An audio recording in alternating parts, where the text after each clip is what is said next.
Hello అండి, welcome back to my channel. ఎలా ఉన్నారండి అందరూ? మేము యోలాండ్కి వచ్చాము. వీకెండ్లో కిడ్స్కి క్వాలిటీ ఆఫ్ టైం స్పెండ్ చేయించడానికి ఇది ఒక బెస్ట్ ప్లేస్. ఇది ఒక బిగ్గెస్ట్ ఇండోర్ ప్లే గ్రౌండ్ అనమాట. ఇది జురాంగ్ ఈస్ట్లోని వెస్ట్ గేట్లో ఉంది. లోపల చాలా ఫన్ యాక్టివిటీస్ చేయించవచ్చు పిల్లలతోటి. చూస్తున్నారు కదా, ఇది ఒక మ్యాసివ్ బాల్ పిట్ అనమాట. ఇందులోనే space ball machine and ball shooter కూడా ఉన్నాయి. మా పాప అయితే నిజంగా చాలా బాగా ఎంజాయ్ చేసింది. ఆ బాల్స్తో చాలా బాగా ఆడుకుంది. చూస్తున్నారు కదా, ఇక్కడ థౌజండ్స్ ఆఫ్ బాల్స్ అయితే అరేంజ్ చేశారు.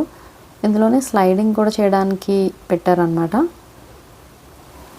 ప్రైజెస్ విషయానికి వస్తే 1 అవర్కి $25 అనమాట. 1 పర్సన్ వెళ్ళొచ్చు. 2 పర్సన్స్ వెళ్ళాలి అనుకుంటే ఎక్స్ట్రా $10 పే చేయాల్సి ఉంటుంది. 1 అవర్ అయితే ఈ ప్లేస్లో మనం స్పెండ్ చేయొచ్చు.